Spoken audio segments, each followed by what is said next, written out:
Hey, it's Josh from Valor Defense Depot in Lawton, Oklahoma. I'm here today with Zane. He also works at Valor Defense Depot. We have a collection of guns on the table so far for our YouTube channel. The big bore stuff that we kind of specialize, or starting to specialize in a little bit more, seems to be doing the best. So we figured why not bring a little bit more variety, some stuff that we haven't brought to the table yet. One gun we have, but we think you might like it.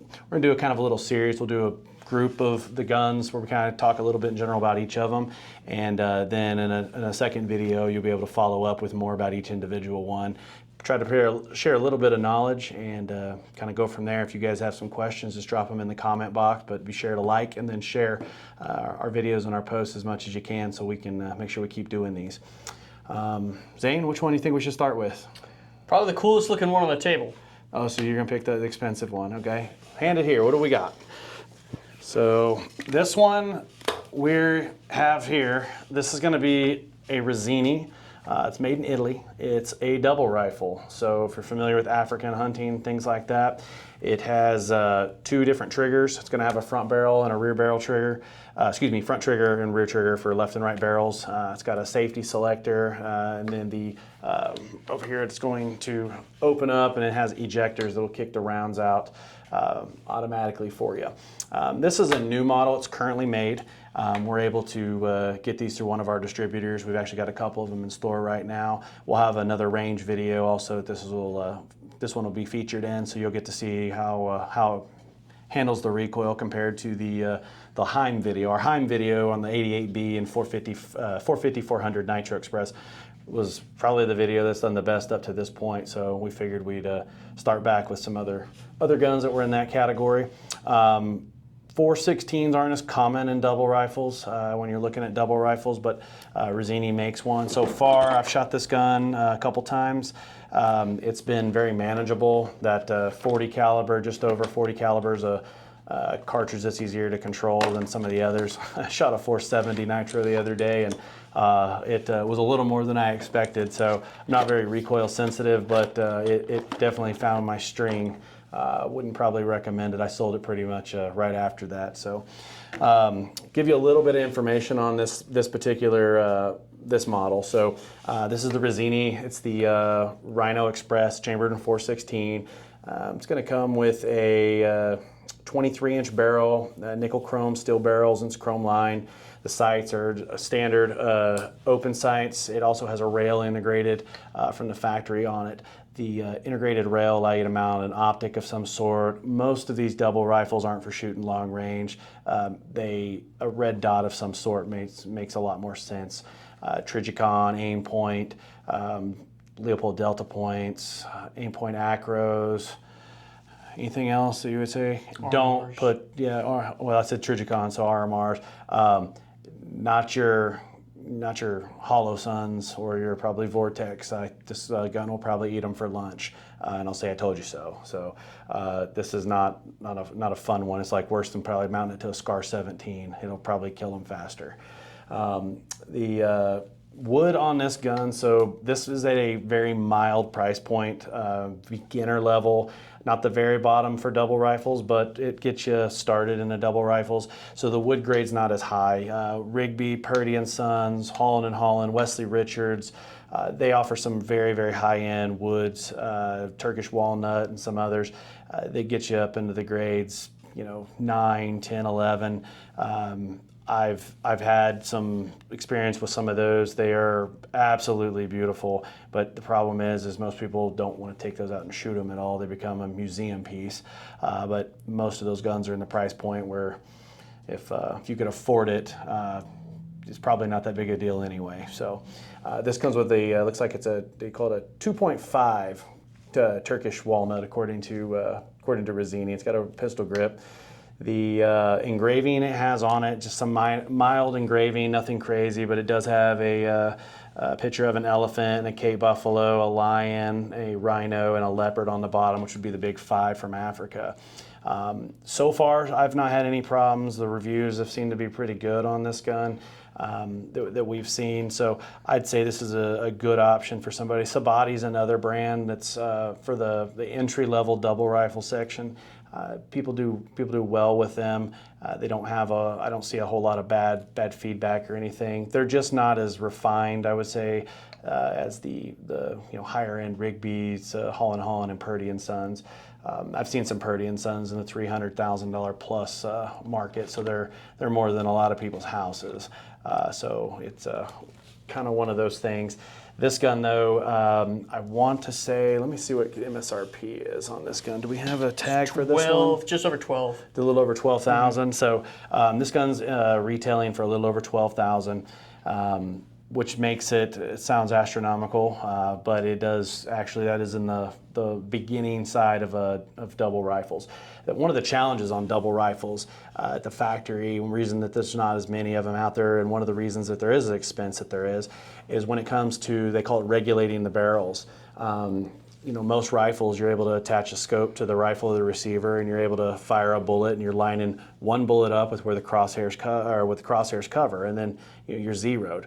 Well, it's a little more complicated when you do it with a double rifle, because shotgun, there's no precise, shot with it. It's one barrel again, and you're firing it one bullet hole, and most of the time, unless you're using slugs, you're shooting a pattern. So you've got a larger area you can cover, so being exact and precise is hard, and it's not really part of the equation. When you're shooting a rifle, that's the whole purpose and intent of a rifle, is for it to be accurate. So you have to be able to line up both barrels to where they're going to be within a very reasonable, circumference, or in a super small area that would be covering whatever you're shooting. So if you're at 100 yards or 50, most of these sights start about 50 meters and then go up. It just depends on the manufacturer. These, like I said, this one's got a leaf sight that does have a one additional flip up, probably anywhere from 50 to 100 yards would be my guess. Don't quote me on that. I'd have to check the actual specs from the factory to see what they've got it. A lot of the other manufacturers will engrave the distances on them, so there is actually no guessing. But when they regulate these barrels, they have to line one up. Some of the manufacturers even take things into consideration to where the direction of the recoil, if your left barrel goes off, it causes you, say, to recoil impulses to the up, or right and up. So the secondary barrel will actually be intentionally lined up, maybe left and low, so as the rifle's being brought back down on target for a second quick follow-up, the way the recoil's actually making you go, it makes it actually a closer shot because of just the normal human reaction. I don't know if Rizzini follows that exact deal. I'm not an expert on it. That'd be an email we'd have to send off to Rizzini to see if they've got any information on how they do their regulation. But most double rifles also come with a regulation target in the box. That way you can see where the barrels at the factory were firing, usually out of some type of fixed stand of some sort. So this is the Rizzini. Like I said, it's one heck of a gun. They're heavy. They're not lightweight, and you don't want it lightweight. The heaviness of this gun makes it shootable. If it was not, it would be brutal all day long.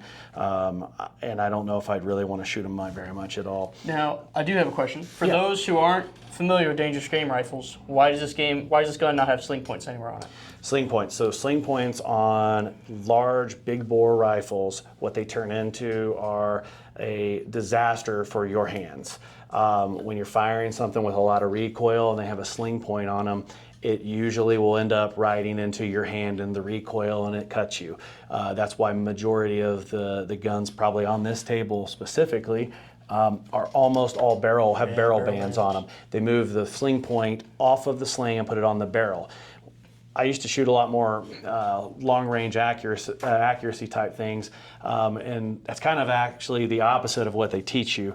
So in normal accuracy, long-range type shooting, you don't want to touch the barrel at all for anything. Free floating the barrel, you're supposed to be able to always slide a piece of paper underneath your stock in between that and the barrel so you don't have any issues or contact points. Well, these guns aren't made to shoot 300, 400, 500 yards. These are up close, personal, big bore rifles. They don't go very fast, most of them. Some of these, as an exception on one of these that we'll get to, but most of these rifles are slow, large bullets, 300, 400, 500 grain bullets. If you get up into the 470 nitros and the 500s, you're way up there. That bullet is, I mean, you're just lobbing it out there if you start getting it at a real long distance. So they're made to be up close. That's where most of your big game and dangerous game in Africa hunts and shots are going to come from. So that would be one of the reasons that they don't have that. And another two, in Africa, typically they are a little different. I'm taught, well, you carry it. I was taught, rifle over my shoulder, hold the buttstock of it. It's in a safe direction at all times, so I don't cross anybody, and I can bring it up here in front of me, and we're good. In Africa, I don't know why it was adopted that way necessarily, but it's made total sense. They recommend that you carry these rifles with the muzzle down, and you're grabbing it at the barrel. So the point of this is if it's hot, it sucks, so you don't want to do it right after you've just shot something. But by grabbing and holding the barrel somewhere around the muzzle, obviously you want to still keep a little distance so you don't cover the muzzle. This allows me at all times to be in control of which direction where this muzzle is pointed. So if we're climbing underneath tree branches and stuff like that, there's never going to be a question of who's behind me and who am I flagging with the end of this muzzle. I'm in full control of it with it right here in front of me. I can see it with my eyes and my hands on it at all times. So that is one, because usually in Africa, you're not hunting alone. Like in the United States, you hunt alone very often, or most of us do, unless you're fortunate to be able to take friends with you and stuff. It's my luck is the schedules never line up, so I'm by myself.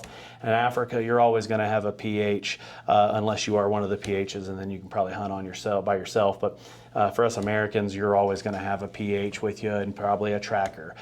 So being in control of your muzzle at all times is kind of another safety issue. So that's one of the reasons they encourage you for that.